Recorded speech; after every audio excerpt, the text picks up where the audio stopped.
is a huge honor today to be podcast interviewing Kevin Mosher, who's the CEO of ClearChoice Dental Implant Centers in the greater Denver area. He used to be the CEO of DFINE Inc. for 3 years in San Francisco. And what's amazing, he used to be the president of North America Nobel Biocare for 5 years. Were you, and you're from the United States Naval Academy. Congratulations on that. That is, what a feat. Oh, thank you. Well, Thank you. how did you get into the Naval Academy? I mean, that is a feat of all feat. That must be the most competitive thing you ever did in your life. Well, it was a long time ago now, but yeah, I mean, we had to, it's, Did they have boats back then? They had boats and they were made of metal, not wood. It wasn't that long ago. Yeah, I mean, it was, you had to get a nomination from a congressman or a senator in order to apply. And then you applied, and based on academics and interviews and so forth, you would, if you were lucky, you would get an appointment. And that I was lucky enough at the time. And I had hoped to fly, but I played football at Navy as well, and I hurt my knee and was unable to do that. So. And then, so how did you get from the Navy to the president of Nobel Biocare?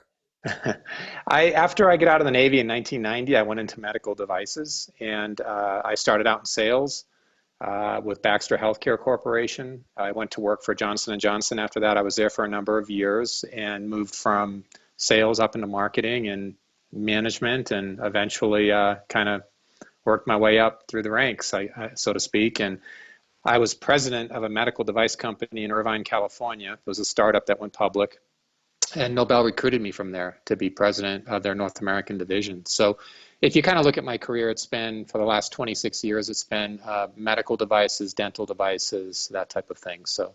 And what years were you at Nobel Biocare?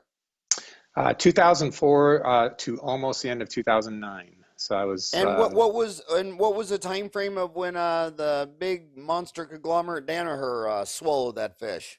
Oh, that was gosh, that was in 2014. Oh, so that was long after you. Oh yes, yes. Because you're the CEO of ClearChoice, and didn't they originally only use Nobel Biocare implants and then recently switched? That's correct. Yes. So I was when I was president of Nobel, that was when ClearChoice started up. So I had a relationship with ClearChoice back then as a supplier, and they were exclusively Nobel up until we switched. And the official switch was end of February 2015. And what did you switch to? Straumann Neodent. So we use a combination of the Straumann and Neodent implant systems, and of course Neodent is now part of Straumann, so it's wholly owned. And it was Neodent from Brazil? Yes. So and now you're picking up. It sounds like they may be picking up another property, Megagen, in June. Is there a deal on the table where they could accept it June 1st? I know Straumann. I'm not familiar with exactly the timing of that deal. I know Straumann has an ownership stake with options in Megagen, is my understanding, and so it may be that they're moving forward with that. Before we get into ClearChoice, so when Danaher bought Nobel Biocare, which was the high-end Mercedes-Benz Cadillac top of the line. I don't think anything's more. I mean, that has roots to the inventor of implants, PI brand mark. And then they bought the low-cost implants direct right here in California. Was that kind of like General Motors saying, "I want to have a Cadillac, a Buick, a Pontiac, and a Chevy"? And all? Was it price segmentation, or did they see synergies of management and production, or will they be left as two totally separate companies, or what was your thoughts on that merger and acquisition? Yeah, I mean, so it was kind of the opposite way. They acquired Implant Direct first, so they owned Implant Direct for a number of years, and then they bought the Cadillac, as you say. Hard to speculate exactly what they're looking at. I mean, if you do view the market, though, it's clear that what they call the value segment, the lower cost implants, have really taken hold, and I think clinicians are finding the results are very good. So if you want to be in implant dentistry at the high end level, it seems you have to have some position in the lower end, or else you'll end up with although you may have a great share of the premium market, it'll be a shrinking share of the total market. And I think that's probably what many of these premium implant companies are wrestling with, is how do we ensure that our R&D funds don't shrink and dry up, because the more and more of the market is is going away to the value segment. So you're talking to dentists right now in 141 countries, from here to Kathmandu. So why don't you explain the ClearChoice Dental Implant Centers that you're the CEO of? Why don't you tell us that story? Sure. So the company was founded by a dentist, Don Maloney, and he had previously run denture implant clinics. And the issue and the challenge he faced with uh, denture clinics, I don't know if I said denture implant clinics, I meant denture clinics, is that patients were frequently dissatisfied with the solution. Their bone was constantly remodeling, and so they had to be relined, the dentures that is. And he felt if a fixed solution would be a great way of providing a more optimal solution to patients, and he founded ClearChoice on that principle. The other things, though, in terms of delivery that he felt were imperative was the ability to provide all services in one location. Implants for full arch treatment require a surgical, prosthetic, and a laboratory component. And patients nowadays, they want to go home with teeth. So if you try to implement a solution for a full arch case with the traditional referral system, it's more challenging because general dentist has to refer to specialists who places the implants, but then what happens? Is there a laboratory technician at the specialist's office? Typically not, but that would be required if you're going to convert the denture at time of surgery so that the patient goes home with teeth. And then the patient has to go back to the restorative office, and there's just kind of a logistics issue, I think, for patients. And so the ClearChoice model is built on optimizing a clinic to do full arch rehabilitation with the idea that the convenience is for the patient and not for the clinician. So in other words, the patient does not have to conform to the referral model system. The patient can go to a single center and get their treatment. We have to put patients first. I was listening to a speech by the founder of Google, and he says whenever they get to a fork in the road and there's confusion, they just simply ask, well, what would be best for the customer? I Yeah. mean, forget all of our it's like when you get a remote control. I mean, I've never met anyone who can understand a remote control, is because when the remote control goes to production, every department is trying to get their buttons in and their sets in. And if Steve Jobs built our TV remote control, he'd start with the end user first and say, Yes. what is the easiest for Kevin? How is Kevin going to have the Yes. easiest, simplest remote control? And that's why a lot of dentists thought implantology should be a specialty, but the oral surgeons have a stake in it. The periodontists have a stake in it. Have you been following the Texas lawsuit with the courts about the dentist was saying that he was an implant specialist, and the American Dental Association said, no, that's not a specialty. And the Texas courts ruled, well, the American Dental Association's a membership club. They're not a state regulatory agency. And yes, it sounds like indeed you do just implants, and yeah, if you that's all you do, that's all you do. I mean, there was nothing untruthful about the statement. Yeah. Have you been following that case? Not a little bit, but not super closely. I mean, the irony in medicine in general, right, is that if you are a specialist, then you're held, like in other words, you actually adopt a specialty, then you're held accountable to do what is in the realm of that specialty. If you're a generalist, you pretty much can do everything, if you've gone to dental school. And I think that's a precedent that's well set in implant dentistry. Many, I mean, more implants are placed by general dentists than by specialists, and that data is available. So, And that was just for the first time, 2015. Was that the year it tipped over to more implants placed by American general dentists than American specialists like oral surgeons and periodontists? Was that the first year it happened, I, 2015?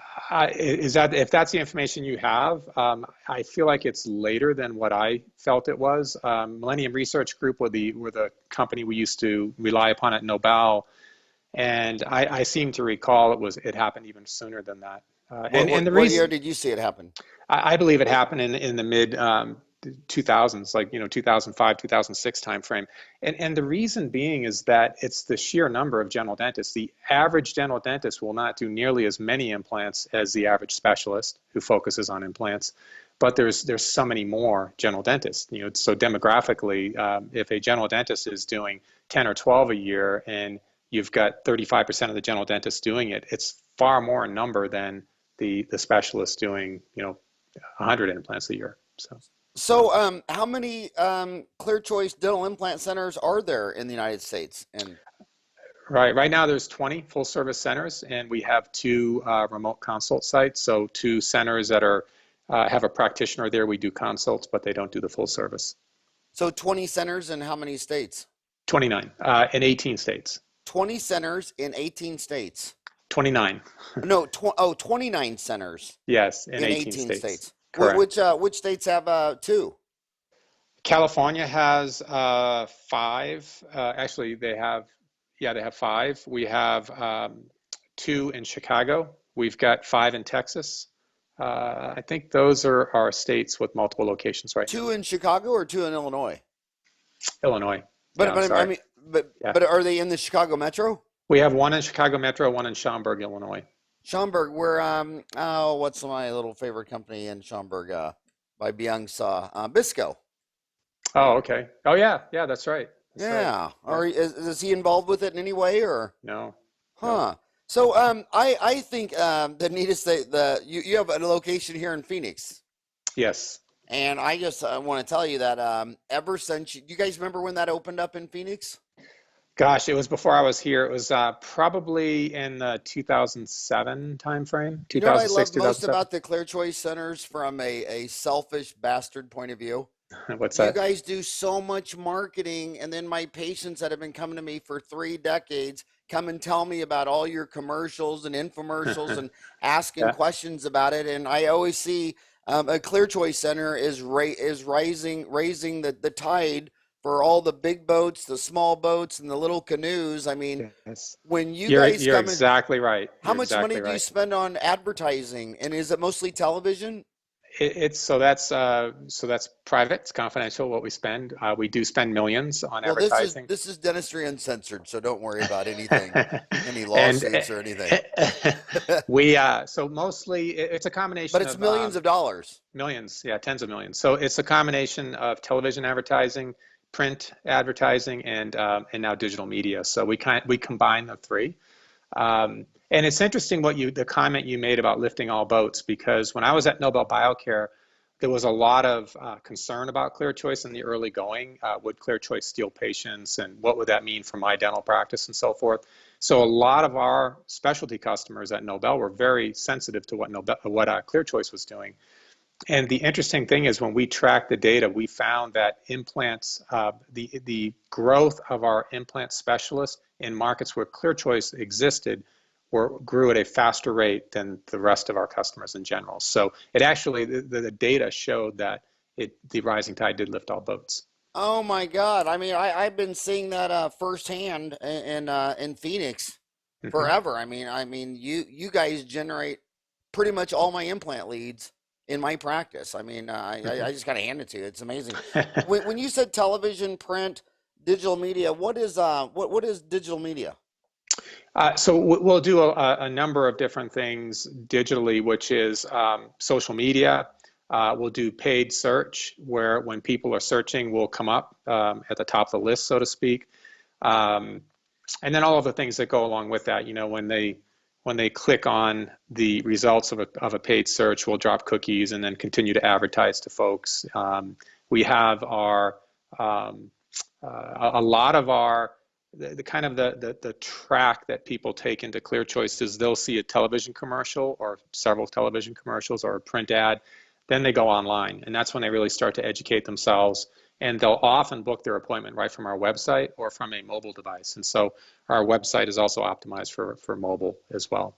And do you have like an 80-20 rule of your standard case? I mean, like, is your average client patient a like fully edentulous and getting four on the floor, upper and lower? Or, I mean, do you do Yeah, single tooth, or people just yeah. doing replacing posterior partial bridges? I mean, what's going on? Yeah, What is your it's it's a great question, because I think there's a lot of misinformation in the marketplace, and I think the misinformation is that every patient's an all-on-4 patient no matter what.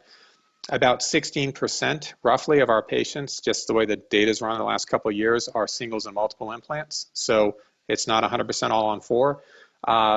We do focus on the full arch, and so a lot of our patients either are in a denture or they have failing dentition, terminal dentition, that will be extracted prior to a full arch rehabilitation.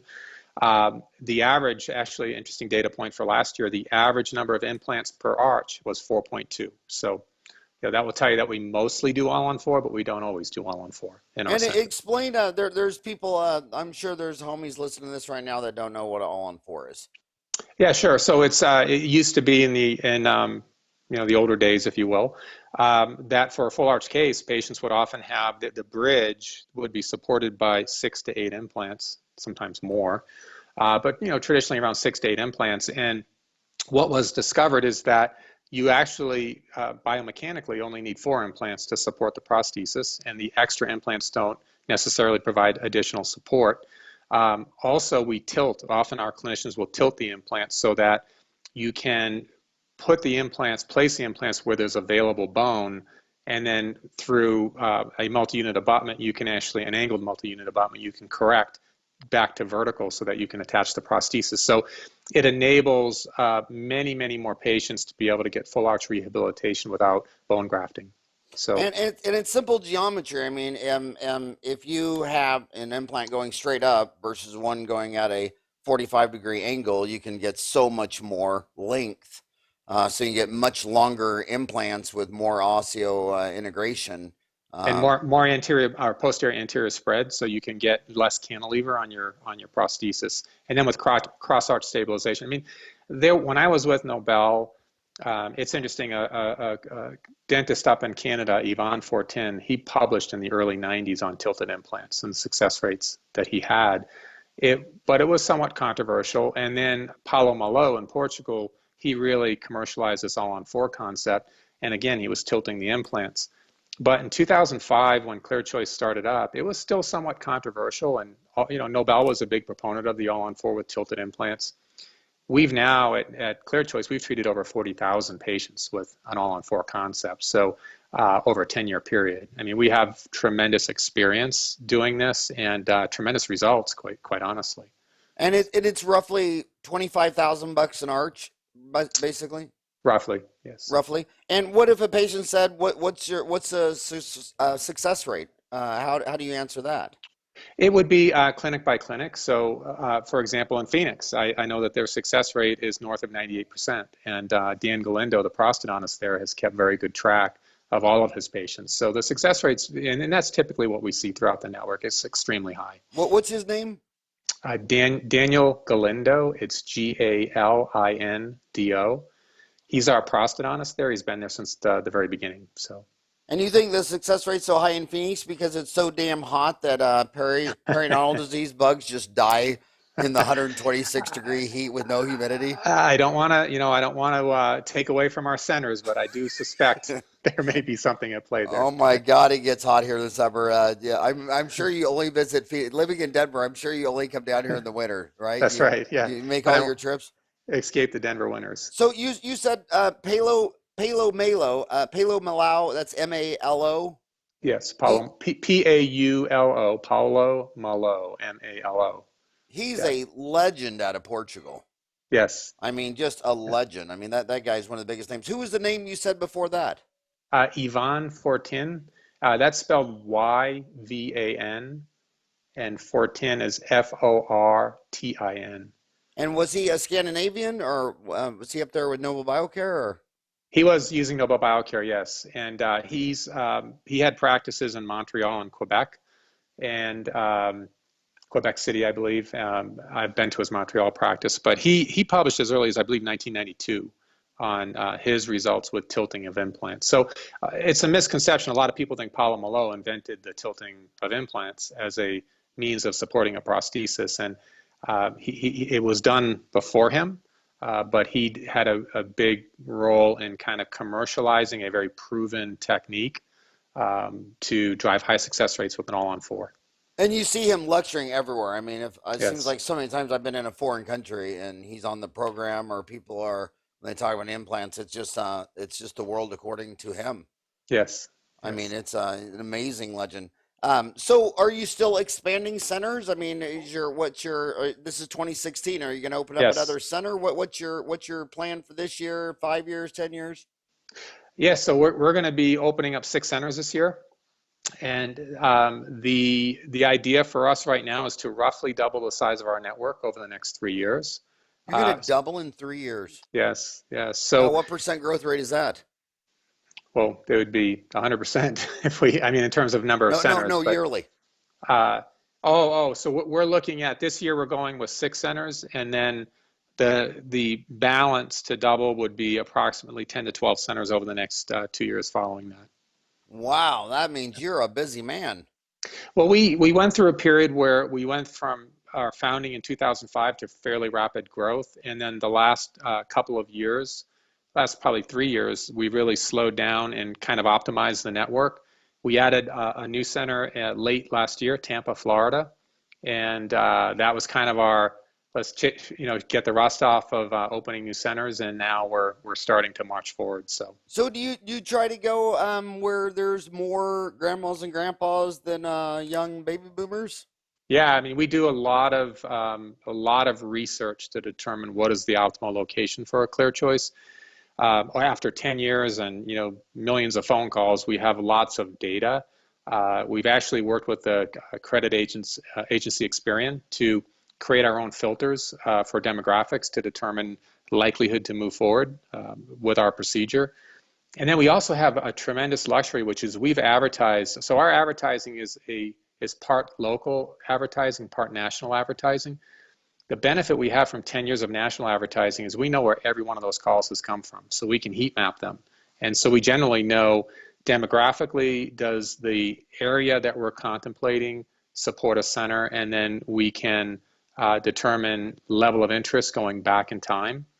And then on top of that, we'll apply some of the same software kind of analytics programs that a Starbucks would use to determine drive times and that sort of thing, because we have a good understanding based upon distance from center and drive time, likelihood of people to move forward. So we kind of bring all those data points into play, and we generally will find that's how we'll find good locations. And who is your customer? Our general customer is 40 to 69 years of age. So Really? As low as 40? And we've had lower, but I mean it's not a big part of our demographic. But generally 40 to 69 years of age. And what would the median mean be? I don't have the data right off the top, but I would say the mean is probably in like the high 50s. And is it more likely to be grandma or grandpa? I mean, is it a vanity issue where? No, it's not a vanity issue. I mean, I was going to say it's probably leans a little more female, but it's half and half. It's fairly half and half. Yeah. So it's form and function and aesthetics. Yes, I mean these people are generally either have their teeth are floating and in their head. They've had severe periodontal disease. Periodontal disease is a leading reason why people come see us. They typically, what's interesting I think is the patient journey. Is typically these patients went to the dentist throughout their lives, and they became frustrated with dental care, and to no fault of the general dentist, it's they had an advancing disease state that was going to eventually lead to terminal dentition, and they struggled with constantly going to the dentist, paying lots of money to fix one tooth at a time type of thing, until eventually they check themselves out of the system. And usually when a patient shows up at ClearChoice, they haven't been to a dentist in 5 to 7 years. I mean, that's not always, but that's a typical patient. So a lot of times when doctors in the market think that we may be taking their patients, they often don't realize that these patients haven't been to a dentist in years. And finally they get to the point where they have to do something, and they'll see one of our advertisements. And typically they're thinking dentures. I have to do something. I'm probably going to have to go to dentures. They fear that, particularly the baby boomers.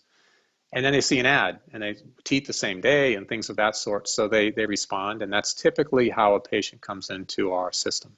And when we had the financial meltdown of 2009, when Lehman's collapsed and et cetera, was there a sharp contraction in the amount of people wanting these high-end services?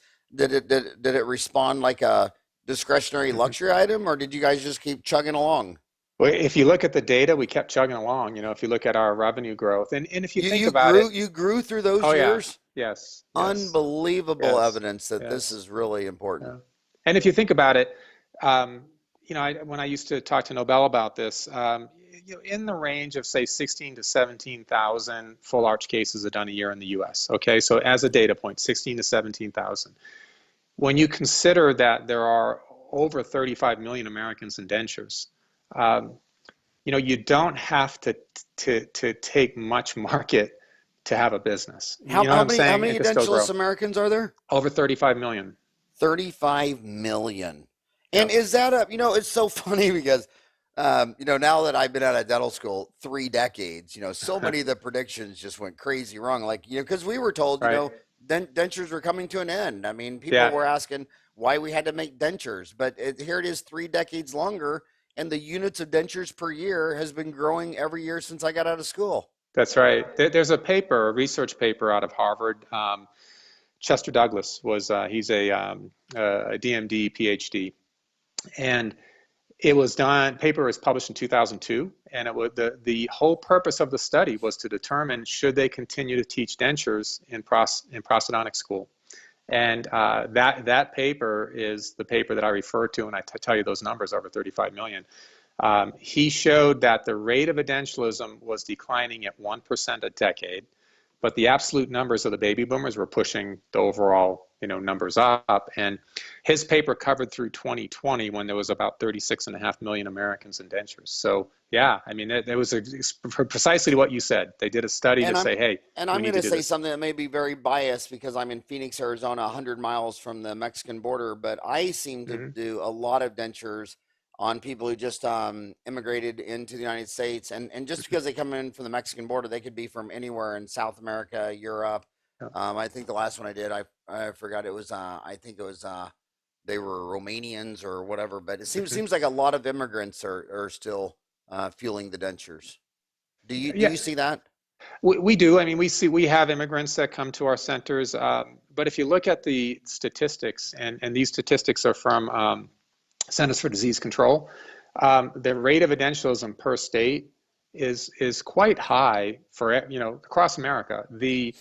It skews lower at the coasts, but when I say lower, 16% in that range is roughly the number for New York. Compared to West Virginia, it's in the 40s. But generally, you're seeing 16% to high 20s is not uncommon West state by state. Virginia's 40% It's 40, I think it's 42 or 44%. Yeah, by 42% of people over 65, or just 42% of the state?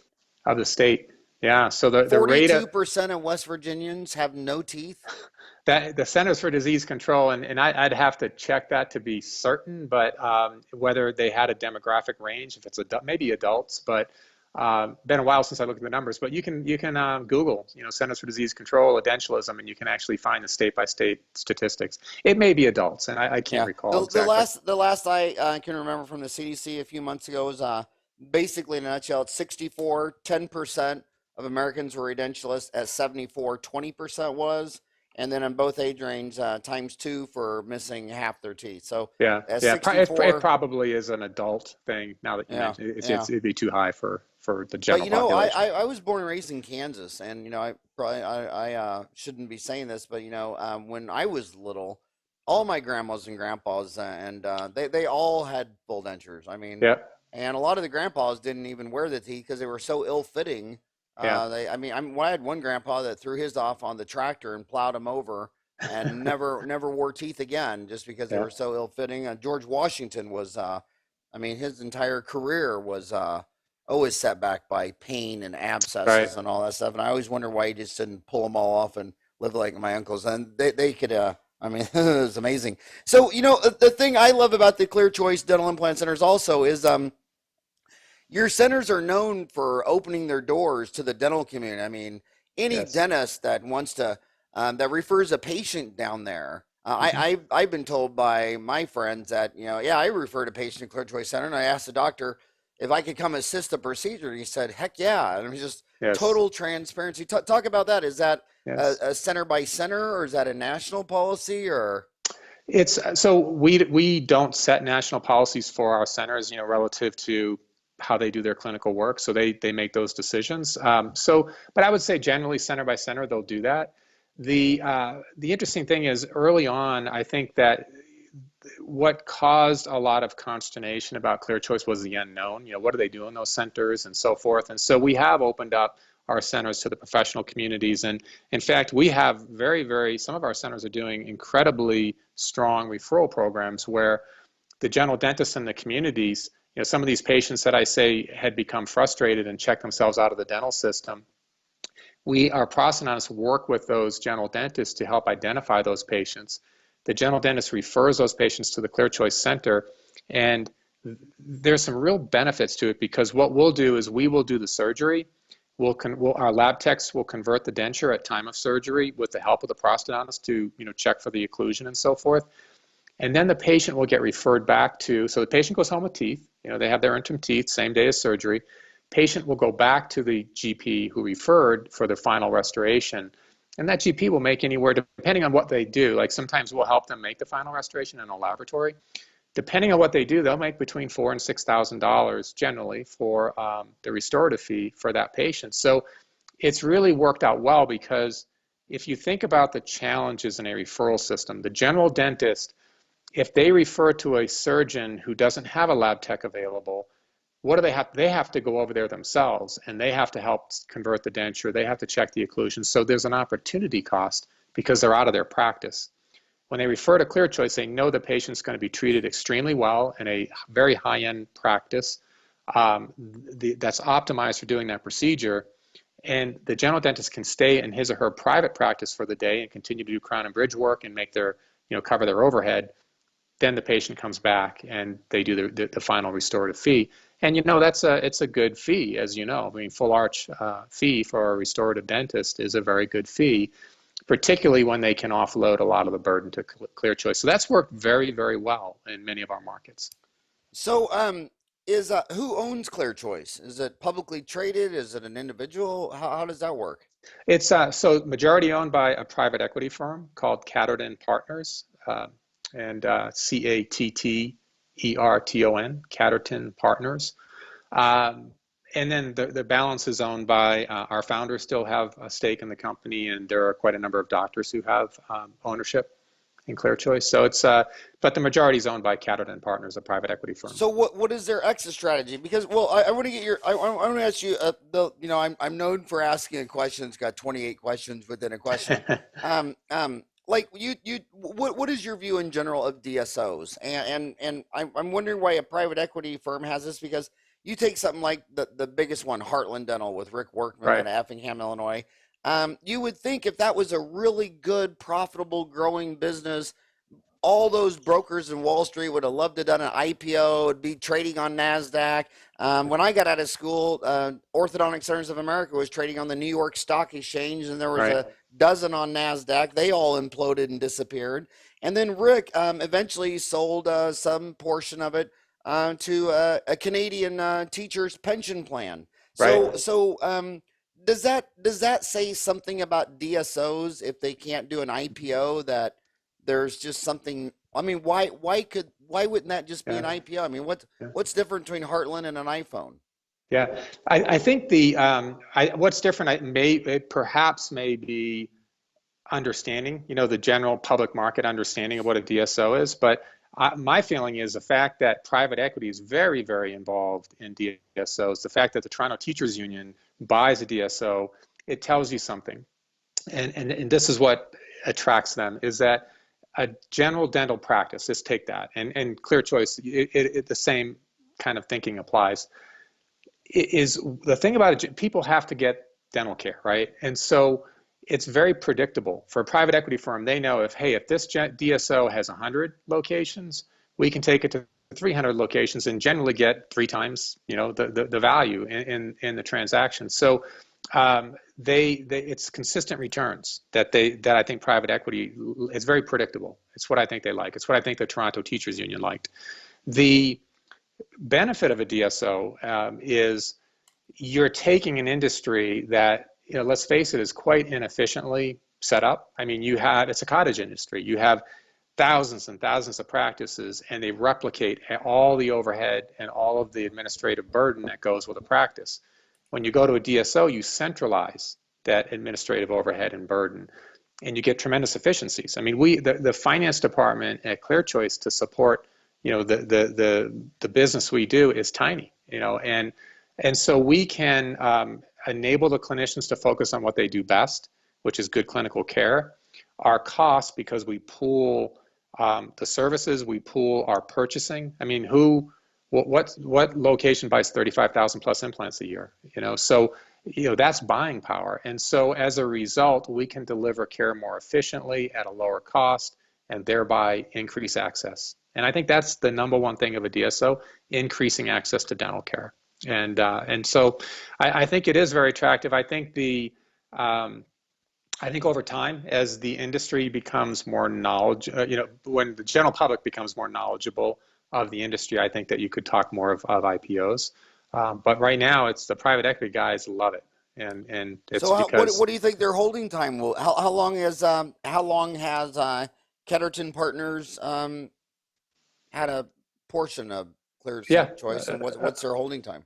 yeah, they've been in about 4.5 years, and general private equity generally, and I say generally because it's kind of, it can vary quite a bit, but generally private equity holds a company for about 5 years.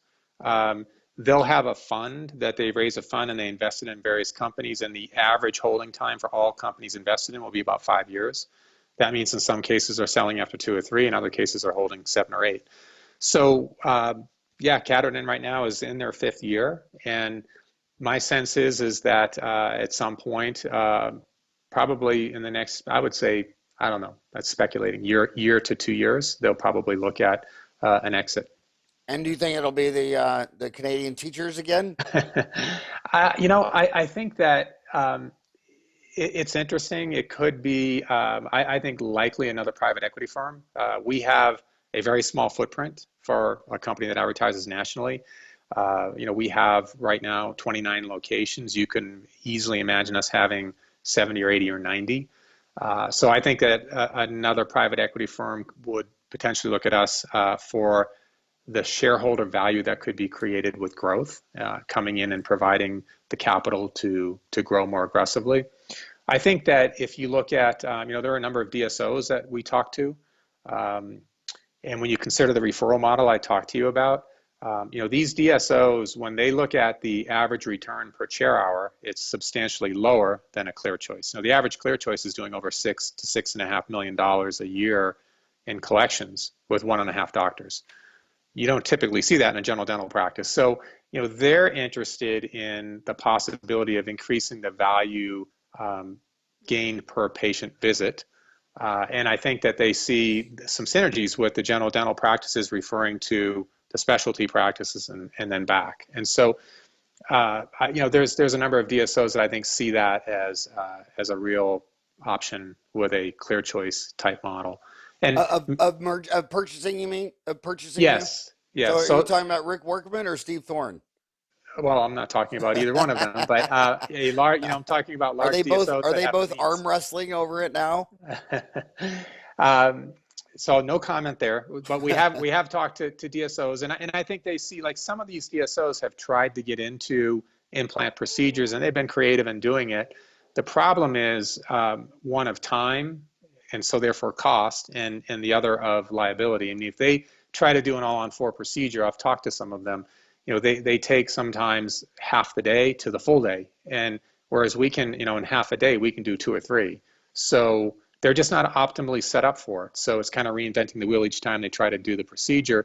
And then what kind of exposure do they have liability-wise when they have patients under anesthesia and so forth in a general dental practice? So if they could instead refer those patients out, continue to work in their practice, doing crown and bridge work and the things that make their bread and butter, and then the patient comes back and they're spending 45 minutes to an hour chair time and making $4,000 to $6,000, it's attractive, and I think that's what they see. So that is a possibility, I would say, as well. And who are these doctors? Are they mostly oral surgeons? Are they mostly periodontists? Or any of them general dentist?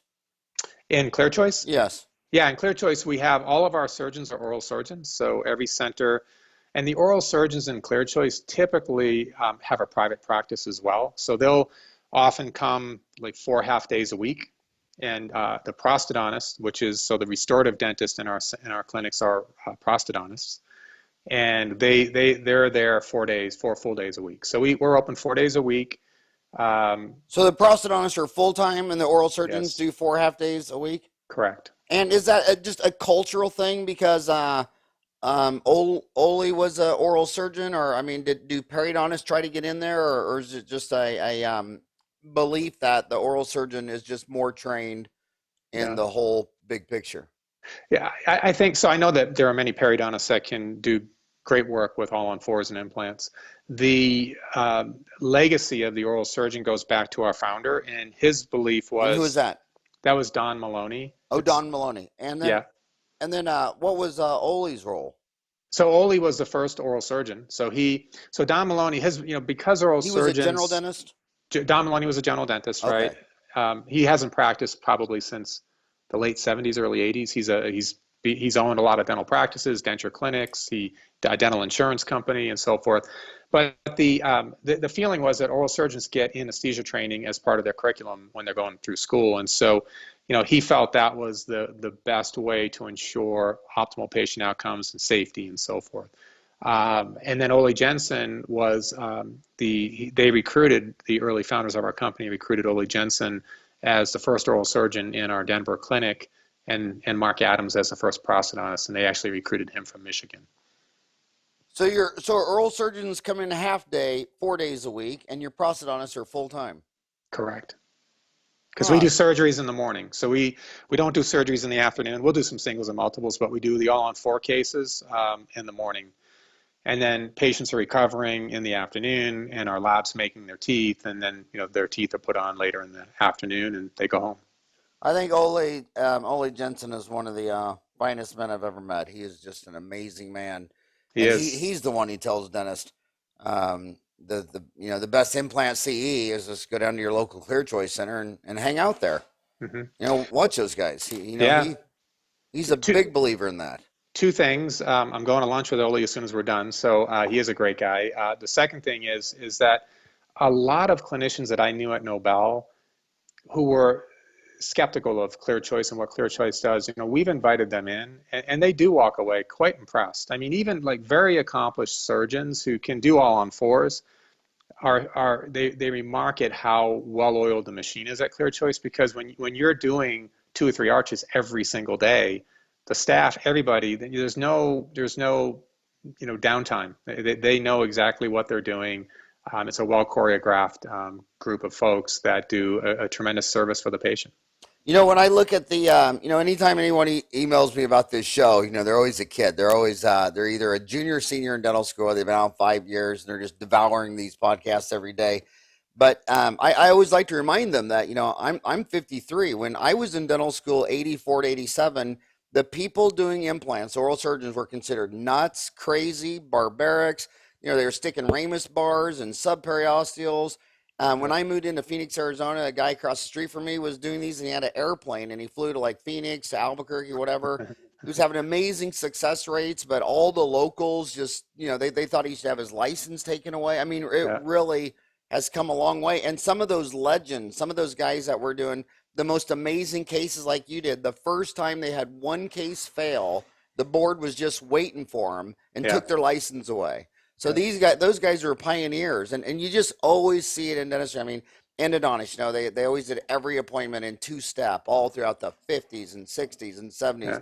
And the first guy said, let's just do it in one appointment. And it's like heresy, kill that guy. And then now you see, implants, probably in their medium term, it was the longest implant was the best.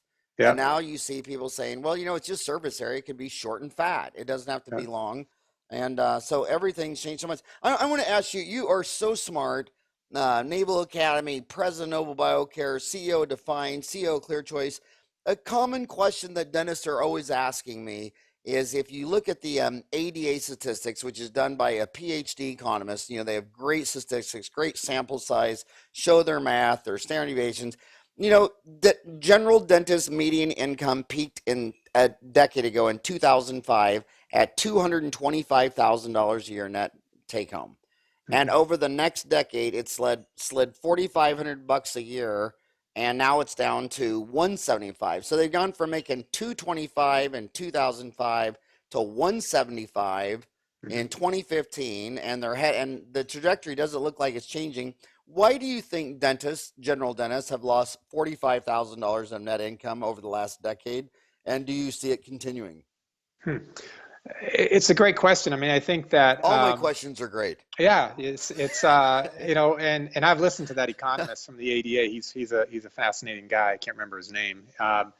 But you know what that economist will also tell you is that dentistry for the last decade has been if you it's pretty much been flat. But if you look at it more granular, what you see is that pediatric dentistry is growing, and dentistry that's oriented towards the elderly is growing. So it's that middle kind of the you know the typical healthy adult, you know, early 20s to late 40s, that they're going less and less to the dentist. And I think that's the bread and butter for a lot of dentists is that demographic. So I think that you know, I really can't speak to competition in terms of, you know, are there more dentists out there than there were? My sense is there probably are, mainly not because the dental schools are graduating more, but because folks are retiring later.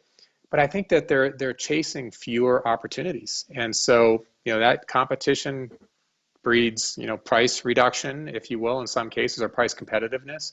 And I think that you know, if you less production is less income, right, for the dentist, because they pay everyone else, and at the end of the day, whatever's left over is what they take home. So I think it's because of that middle demographic is actually it's not dentistry is not flat. You know, if you look at the middle demographic, it's down. So there's less production, less income for dentists, and I think that's the biggest problem. You know, the whole cosmetic boom that did its thing, and now everyone's a cosmetic dentist, so you can't differentiate that way. So you've got this kind of shrinking pool of patients that will drive production, and everybody kind of looks the same to them. And I'm not saying all are the same, but they kind of look the same. You know, if you want cosmetic dentistry, you can pretty much go anywhere these days. So I think that's what it is. I think it's demographics, and that really began, or it really kind of took hold around that 2008 recession. And as we know now, the recession started before 2008. And what was the DSO market penetration, would you guess, in 2005 versus 2015?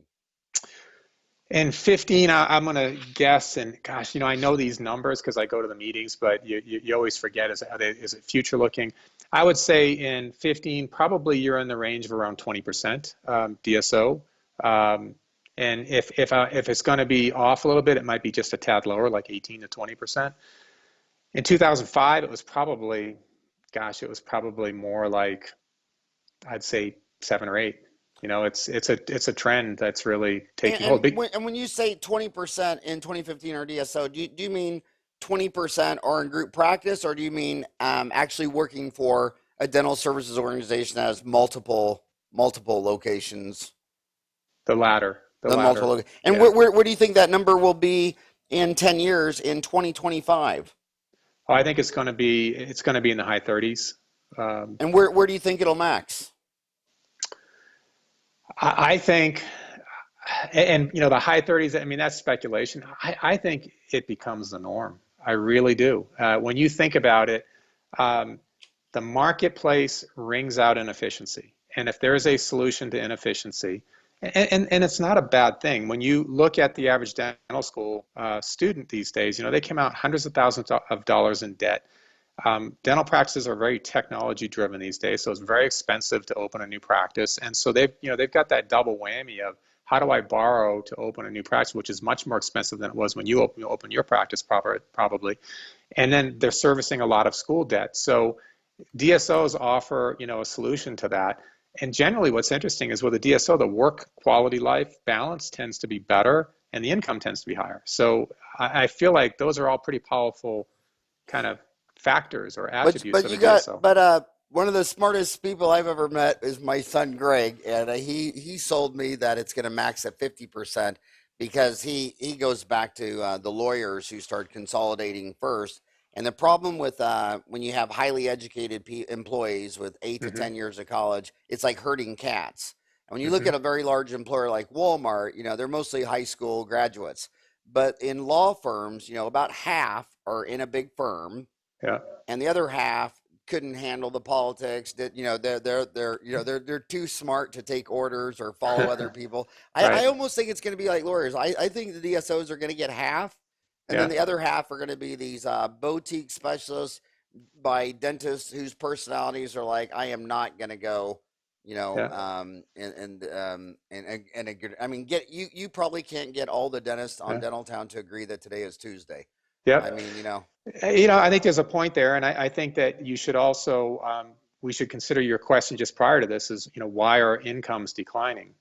There's only two ways to improve your income as a dentist: increase production or decrease costs. And if production by definition is constant, let's just say it's flat, um, total aggregate production, then you got to reduce your costs. And there's no better way to do that than to centralize many of the functions, consolidate purchasing to an entity that has much bigger purchasing power. And that's what DSOs offer. They offer the ability to lower the cost end of it. So yeah, I mean, 50%, who knows? I know that. I also think it's humorous, if not downright just crazy on Dental Town, that the same dentists who complain the most about the DSOs and Yeah. just think they're just this bad evil force, they're just bad, are the same ones telling everybody they should have a $150,000 CAD CAM machine, a $100,000 CBCT, an $80,000 Yeah. Lanap laser, So it's like that's a big part of the equation. When if Yeah. you're a lot of people, a lot of healthcare economists claim that the consolidation of the physicians, because there's 950,000, almost a million physicians in the United States, only 150,000 dentists. What started the consolidation was actually high tech equipment like the CAT scan, Hmm. the Hmm. MRI. Yeah. As all these high tech things, it just didn't make sense. How is one OBGYN going to afford this machine? But Right. if we bought it and shared it with half a dozen, it makes sense. Yeah. So it's the high tech, and then I always think, the bottom line is what's best for the consumer. And I think what's best for the consumer is when there's 168 hours in a week. Yeah. And I tell everybody that in Phoenix, Arizona on Sunday, you're a lot better off getting stuck on a mountain because the fire department's open, they'll get you. You're a Hmm. lot better off getting in a car wreck because the ambulance is going to get you and take you to a hospital. Yeah. But gosh darn forbid if you have a toothache on Sunday, Arizona, in Phoenix, Arizona, with 3,800 dentists, you'll Yeah. be more likely to see an alien or God before you found a dentist that will treat your toothache. Yep. Yep. Yeah. It's interesting, to technology, when you think about the history of the medical profession and medical care, hospitals, the wealthy never went to hospitals. Hospitals are for the indigent. And you know what it was that caused the wealthy to start going to hospitals? It was technology. And it was not high technology. It was ether. It was anesthesia. It was an explosive hazard in homes. They had to consolidate it to hospitals, and that's when the trend started to shift the other way. I mean, when you look at consolidation, and I think beyond 50%, I would agree with Greg. That at that point it's wild speculation, but I think 50% is definitely in the works. But I think um, I think that the trend is in place, and I think it's certainly already happening in a big way in the medical side, medical doctors. I mean, the days of solo practicing medical doctors are numbered because of the Affordable Care And Act. by the way, I feel sorry if our American Dental Association chief economist is listening to this. The reason you and I don't say his name is that is one tough name. His first name is Marco, Marko, Yeah, but his last name is yeah. Vujicic. Vukovic or something like that. Yeah, I mean, that's right. Vukovic, Or something like that. I remember now that like you said Eastern it, European, maybe something like I that. think so. He's a great guy to listen to, though. He's an amazing man. Yeah, he's one of these guys that's super intelligent, like they all are, but most of them, can't be entertaining as well, and he's entertaining to listen to. So, I want to ask you another question I want to get into. Let me pull it up. I said this. So back in the day, a reoccurring problem is so back in the day, Reader's Digest, who when I grew up in Kansas, every mom and dad and grandpa had a Reader's Digest yeah, sitting on their yeah, nightstand. So when they came out with that article, how dentists rip us off, when all the dentists on Dental Town started saying, "Oh, that's horrible journalism," it's like the Reader's Digest isn't horrible journalism. And yeah, I was the first one to say to my homies that no, listen to these guys, and what they're saying is so true. And this journalist, he went and he took X-rays and study models to a bunch of different dentists, and every single treatment plan was different. In fact, the following the location dentists, 6 dentists listed through exchange, 11 more crowns, including 4 dentists who thought he needed 21 or more. The cost estimates were 3,000, 2,500, 1,900, 1,952, 3,400, all the way to 29,850. I think the thing I always wonder about a big chain like corporate, like ClearChoice Dental Centers or the consumer in general, if your patient in Phoenix went to 10 different dentists, oral surgeons, and periodontists to get a consultation about implants, if they went to 10 different doctors in any one of your markets, do you know how many treatment plans they would get? Going to our centers? No. I mean, I'm talking about Oh, the yeah, patient. they would get many, many. Yeah, They'd get absolutely. 10. In fact, they would Absolutely. get more than 10. If you went to 10 Yes. doctors, they'd actually get Yes. 20 because half the Yes. doctors would give them 3 treatment plans. Right. So how Yeah. does your business mind wrestle around the fact that when I go to the store and get a gallon of milk and an iPhone and a gallon of gas versus when you're going to dentist and every single treatment plan is differently? Do you ever wonder to yourself, is this science or art, or are these guys Yeah. crazy, or how do you wrestle that? And the other thing with these corporate chains, I mean, how would Heartland standardize a diagnosis and treatment plan? It couldn't Yeah. be done. It's the Yeah. same thing with law, and that's why I always go back to law firms. You notice here's the Constitution. It's 275 years old. I mean, none of the words have changed. Every one of those lawyers on the Supreme Court's got 8 years of college. They're looking at an exact law with the exact words, and most every decision is 5-4. I mean, they just completely disagree. Right. I mean, when's the last time you saw a Supreme Court decision that was 9-0? Yeah. Yeah. So Yeah. that's the way it is on a treatment plan. So you present the X-rays, the study models to these 9 Supreme Court dentists, and holy moly, it's all over the field. What is the consumer to do? Yeah.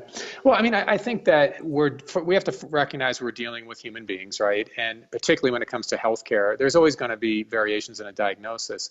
I think that what you're speaking to, though, is part of the problem with a cottage industry where you have 120,000 dentists and, I don't know how many solo practices. What they lose in solo practice is influence from colleagues. And when you think about hospitals, I spent a lot of time in the hospital market. Hospitals go through their JCO inspection, and it's a joint committee for accreditation, and I can't remember exactly what the acronym stands for, but every hospital goes through this accreditation process, and they look at standards of care and ways of treatment and so forth. And so you at least standardize somewhat. Now, every patient's going to present a little differently, and you'll have variations, but you're going to have a much tighter kind of dither in an accredited institution where colleagues are interfacing with each other. When you're solo, you don't have that benefit. And I think the DSO, what we do is you'll get variations in treatment plans, I'm sure, but what we do is we share best practices, and the clinicians love that. We have our doctors conference. We have a semi-annual doctors conference next week. We have a clinical advisor, and the doctors get together and they talk about cases, and they consider treatment planning options. We have a mentoring program within the network where clinicians interface with each other. We have a clinical advisory board. So we have processes for sharing best practices, and I think that benefits the consumer of healthcare, is that you are much more likely to get a higher standard and a standard of care than if you go with somebody who's solo and isn't interfacing with colleagues and professionals on a regular basis. On the final note, can I give you my best marketing advice for you, which you're not asking for, and I could have never gotten to the Naval Academy, so take it with a grain of salt, is that, we started Dental Town magazine in 94. In 98, we started a website message board. I'm living in Phoenix, so, I saw this University of Phoenix online popping up. So in 2004, we started online CE courses. We put up over, and then we came out with the app, but we put up 350 courses on your iPhone, and they've been viewed over 500,000 times. And these dentists are like, okay, so in the old day, you'd shut down your dental office for $5,000, fly to some other city, take a course, leave in the afternoon. It's just faster, easier, higher quality. But your ClearChoice and your relationship with implant companies, there's so much online CE you have. I think ClearChoice should start putting up online CE, explaining what you do, Instead of having other people talking about what all on four is, you should be the leader of that message, and then show them how they got skin in the game, how they can work with the ClearChoice Center. And no one, I cannot believe it's 2016. You can't teach a kid implant surgery from A to Z, and they need to know it from A to Z so they can believe in it and treatment plan. I remember, I'll go back in my day. I was a very late referrer to sinus lifts because everything I'd heard about it was so bad. It was a long time before, it was probably in the early, it was probably 1995 before I finally believed that, okay, the sinus lift, this isn't batshit crazy. This is a real procedure. But I think, I'm thinking this would be like a 25 to 50 hour module if you started with diagnosing and treatment planning and a single tooth, a sinus lift, overdentures, all on four, and then the message being from your ClearChoice doctors. And hey, I'm in Tampa. You got a patient. Come on, let's do lunch. I think it'd be phenomenal marketing. I think it'd be the best marketing you could do. Well, I think that you raise a good point. Two things: we have the content because we use it to onboard doctors when they come in. We have we load it all on iPads, and they can use that for part of their onboarding. So we have the content. And the second thing is an agreed upon value in this network is a passion for learning. So those both fit with what you're suggesting. I think it's a good idea, actually. Well, I'm Howard at dentaltown.com, and the guy that runs the online CE is Howard Goldstein in Bethlehem, Pennsylvania. So his email is hogo at dentaltown.com. But send us an email because I meet dentists all the time that they say all they know about all on four is that they assume it's like a table. There's four legs. They just know, okay, it's four implants. Right. They don't know anything more than that. And a lot of them have seen the ClearChoice advertisements, but have never actually gotten their car and driven down there and walked the center and all that. I think I think you guys are amazing. Like I say, tell Ole Jensen I think the world of him. I think of the world of ClearChoice. And the reason I think the world of ClearChoice is because I think every dental office, I think their mission statement would be to create a dental office that you would want you to be a patient at, or your children to be a patient at, your grandchildren to be a patient at. And I just think what you guys are doing is you put the patient first, and you're doing a phenomenal job. I've seen so many of your patients and customers in Phoenix, and like say in your commercials are rising tides for everyone. I just think what you're doing is just phenomenally well. The only thing I don't like about it is your hair is so good. I hope they're watching this on iTunes and not YouTube or Dental Town, because I never felt so bald in my life until I've been staring at you for the last hour. But thanks for giving me an hour of your time. I know you got to be one of the busiest men in dentistry. I really appreciate your time. Thank you. If any of I your enjoyed it. any of your ClearChoice oral surgeons or prosthodontists want to come back on, send them a group email. Says I would love it. RCE implants and endodontics are you just can't give them enough information on implants and endodontics. So you got so many oral surgeons and prosthodontists. Send them a group email. If anybody want to sit down for an hour and talk teeth, I'd love to interview them. Okay, great. Well, thank you very much, Howard. I enjoyed the time together. So okay, now get out here and go shave that head. All right, have a great day. All right, you too.